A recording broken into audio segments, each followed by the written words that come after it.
This is iHeart Communities. I'm your host, Jade Harrell, keeping you connected to our community.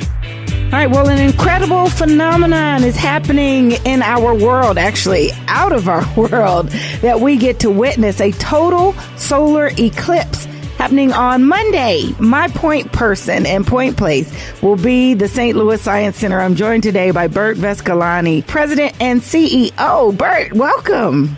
Oh, thank you so much for having me. This is a pretty exciting time for us here in St. Louis, that's for sure. Well, I understand that we are in a very unique position that not everyone will get to enjoy. So let's just start from the beginning. What is this total solar eclipse, and how will we be able to connect with you guys? Yeah, well, thanks for asking. I mean, it's been getting a lot of buzz, as you can imagine. And part of the reason is that the solar eclipse is going to pass over about 10 states.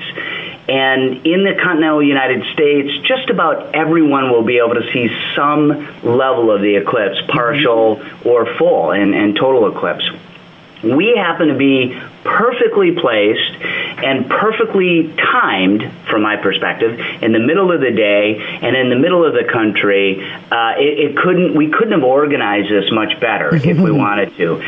So it'll start on the West Coast and finish on the East Coast, but right in the middle of the day, about 11:55, it'll pass over in our region. It'll last a little bit of time as the moon and sun and Earth are aligned in such a way that we can see those.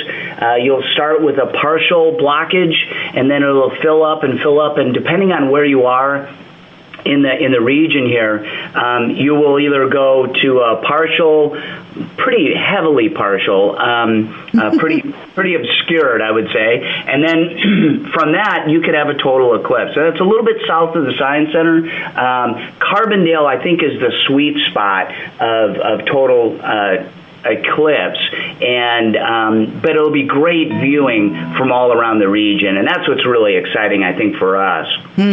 So I'm kind of still not clear on the way it works. So when we say total, partial, and only in certain areas, now when we look up, we see the sun, but our entire area is illuminated. What will be different, and when the eclipse happens, how does that change? And how do only 10 cities experience it and different regions experience it a certain way? Yeah, it's a great question. So the solar eclipse happens when the lineup of the sun, the moon, and the Earth. Okay. So the moon directly between the sun and the Earth, right? Yes, it comes between those two, casts its shadow on the planet.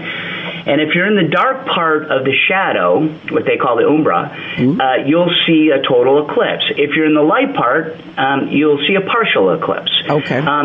So that's how that kind of piece works. The solar eclipse only happens, though, uniquely about every 18 years, 11 days, and 8 hours. Roughly. And in that case, the solar eclipse has to be a new moon, and that's kind of an important part of this. So solar eclipses don't happen every new moon, but the new moon, the alignment of all of these pieces, and at the right time in the right path, that came across the United States, is what makes this all work just so well. That's unique. Now, we'll have another eclipse in 2024, and that solar eclipse in 2024, and that will start at the southwest part of the United States, but it will pass pretty close through St. Louis area, and then finish up in, I think, in the New York area, or up in the upper part of the East Coast. So these kinds of things are pretty unique. The one thing that I think could baffle people a little bit is the sun is actually 400 times, roughly 400 times larger than the moon. So if you think about that, you think, well, it's so big. Like, wouldn't it dwarf it when the moon moves in the way? But they happen to be also 400 times farther away.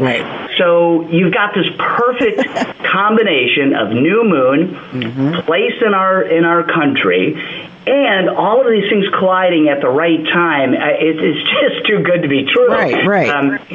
Especially for us, kind of geeky science people. Well, I was thinking this has to be just delightful. I mean, this is holiday season for you guys. It is. I mean, as thrilling as it is for us, I can just hear the excitement, the playfulness, the youthful, the discovery in your voice.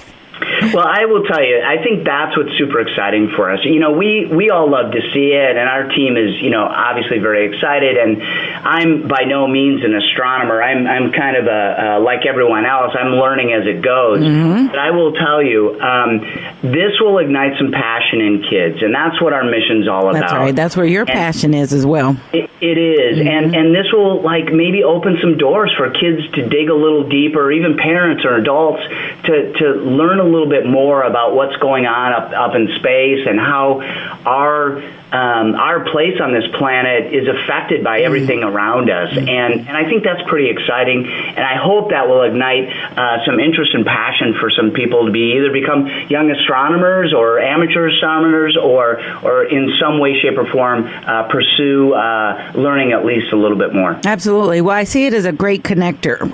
It's a great connector, like you said, with parents and students, or students to science, and science to our community and our world, to a bigger and broader perspective. But man, for us, and you mentioned something that we were perfectly placed and timed for this. For us here in our region, and around our country for that matter, to be able to look up and realize that there is a much broader unifier for us is a great thing. I would agree. We sometimes it's all about us, right? We think about it from a perspective of where we are and what city or what country or whatever it might be. But when you think about the magnitude of the universe that's out there, it dwarfs you in so many ways. And because this eclipse will pass over 10 states, because it throws a shadow through the areas that it does and shows you across the country, and again at the middle of the day. This will be the most viewed eclipse, I believe, ever. And it will be one of these things that, and if you think about when it's happening in August, it's a time period where clouds do exist, and we could have a cloudy day in certain parts, and some of the forecasts are showing different areas of cloud cover. But typically, it's a better time to view. If it were in the middle of the winter or another time, it may not be as likely to be viewed. And I think that's the other part that's pretty exciting for a lot of people. Oh, it is. It is. And, it's pretty neat, too, that as we look up, you mentioned the magnitude of the sun. It has to be pretty laser precise to, get in your view that way. You've seen the pictures where people go on tour and they can make the Great Pyramids fit between their pointer and finger and thumb, just by the very distance. And to imagine what we look like on the reverse lens, if it's just so much more broader, but also so laser precise in our component and our connection to our greater world and universe. Now, will the clouds make a difference? And if we're talking about viewing, so I hear folks talking about these glasses, and as a matter of fact, we were doing a remote at McDonald's for gospel tickets. We had tickets to a concert, and folks were like, "Do you have glasses?" I was thinking, well, no, but I have tickets for this concert. Talk about what it's like to view, and what are some of these things that they're referring to with glasses and the need for them. Yeah, the glasses have gained a lot of attention. Are they necessary? They are very necessary. Oh, okay, and, when the total eclipse happens, you could take if you're in totality, you could take your glasses off and look, because it won't affect you. The rays won't affect you. But pre and post totality, you really need to look, and look through glasses. And the glasses can't just be any glasses. You can't use film from a old photographic film or mylar balloons. There's all kinds of things that you'll see on the internet. Well, I would have typed in DIY. Right. That would have been my search initially. Yeah. Yeah, these glasses have to have a specific rating on them and a specific key on them. And if you look at the sides of the glasses and you kind of open them up, there will be something called an ISO rating, and that ISO rating is an international system for rating the safety of these things, right? And there'll be a number, and the number that's kind of key to remember is there's a bunch of numbers and some dots and all kinds of things, but the last four numbers, 2015 is kind of the key piece there, because that lets you know the last time, and 2015 is the most recent review of these. That'll let you know that these glasses are legit. There's also something called CE on there, which is certified by the British Standards of Institute. Wow. And it sounds super complicated, but all I can tell you is places like the Science Center and others that have glasses, just look at those and make sure that you're, meeting the requirements of the ISO, because that's really the critical piece. The glasses are important. You don't have to have glasses because what do we do? This is current information and connected information, and I'm sure these eclipses have been happening since the beginning of time. And so what did they do before that? There are people who won't know, and I'm so glad to have talked to you today and be able to share this with our listeners today so that they can be informed. But for those that don't know or don't have access to glasses, what should they do? Well, there's other options, right? There's kind of cheap and cheerful, as I call them, alternative. There's something called a pinhole camera, and there are some great examples of pinhole cameras on the internet. Okay. Our Facebook site, our Facebook page has got some examples of what you can do, and you can link there. But you essentially are doing a really, if you had like a hole punch, or something to make a perfect round hole. What happens is when the sun shines through that and goes onto the ground, it shadows onto the ground, you'll see exactly what you would see safely as it goes through. That's another cool thing about the Science Center, though, and the things that you can discover and do. There are so many different ways to connect to an idea or a learning or a fact of nature in life. I mean, you've got the whole grow exhibit going there. It's always something amazing that you can do, and the activities that you can do that you all connect. So I'm glad to know that that's on your page there on Facebook and other and just like other experiments and things that we could try, activities we could try. Well, we got you on here today as well to let folks know about being able to enjoy this unique, special phenomenon with you guys at the Science Center. Yeah, tell us about the party. Yeah, it'll be a party. We will have some music. We'll have food. We'll have spotting scopes and things that people can safely observe this event. We'll have educators that will be on hand to kind of narrate the event and talk about it.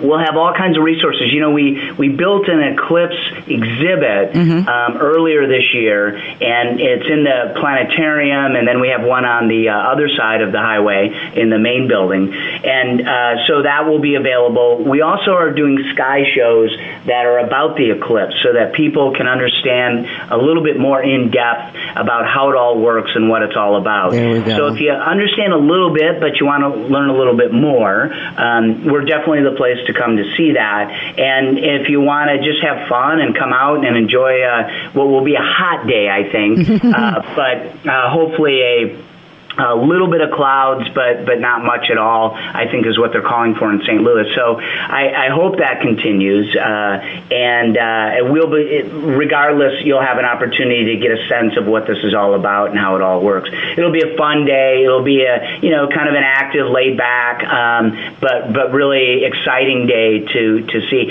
Just a partial eclipse is pretty cool. Yeah. And, the hardcore astronomers, will be all about totality, and that is really the big difference. And there's some reasons for that. You can see some things only with totality, what they call the diamond ring that wraps around the cover of the moon when it's in the way and kind of gives this sparkle of the corona of the sun. Oh, wow. That will be spectacular, there's no doubt. Mm-hmm. But I just think it's kind of cool, no matter what you're able to see, no matter where you are in the U.S., continental United States, you'll be able to get a chance to see something that's pretty special. It is, and it's actually beyond cool. It's like you said, the term spectacular is just great that we can experience that in our lifetime. And with you guys, now with it being so precise, is there a specific time we need to be looking for things to happen? Should we stop what we're doing, get off the roads? Are there any other kind of peripheral things we should take into consideration? Yeah, I have not talked with MoDOT and what they're recommending, so I'm not going to say whether you should be or shouldn't. Okay. The total phase process. Should we not be at the zoo? Any of these things that Yeah. I think any place that you have an unobstructed view, meaning that you've got an open enough spot to see the sun, and that will start at I think 11:52 a.m. is when it starts. Totality, depending on where you are, will last around from like 1:16 to 1:19. Some of them will be a little shorter, obviously, and some will be about the same 40 seconds, something like that. So the eclipse itself will end at about 2:44. So from about 11:52 to 2:44, you'll have that process take place. So but it really depends on where you are. So in our region, in this area, you go a few miles one direction or the other, and it changes the duration. Oh, sure, sure. Yeah. And even still, in the scheme of things, it's just a brief blip in time to have such an incredible occurrence happen that you can experience. Well, I can't think of a better place to actually take it in or on than at the St. Louis Science Center for their total solar eclipse viewing party happening from 10 a.m. to 3 p.m. on Monday, August 21st. You can park in the James McDonnell Planetarium at the St. Louis Science Center there, and there'll be live music, food and drinks, free bottled water. Definitely get the sky show, eclipse show in the planetarium, free activities for all ages, and the educators will narrate and help you understand what's happening during the eclipse. So glad to have had you firsthand to share with us and send out the invitation. Bert Vescolani, the St. Louis Science Center president and CEO. Bert, you're the best. Thank you. You're the best. Thanks for having me. I appreciate it very much. All right. We'll talk soon and enjoy this phenomenon together. All right. Sounds great. Thanks again. Oh, it's my pleasure. All right, that's it for this week. If you have questions or comments or have something you'd like to include in the community calendar, you can leave a message on our message box at 314-333-8369, 314-333-8369. And for more information about our show or any of our guests, you can visit us online and listen to the podcast at Spreaker.com. That's Spreaker.com. And search Community Connection with Jade Harrell. You all be blessed, do blessed, and take care.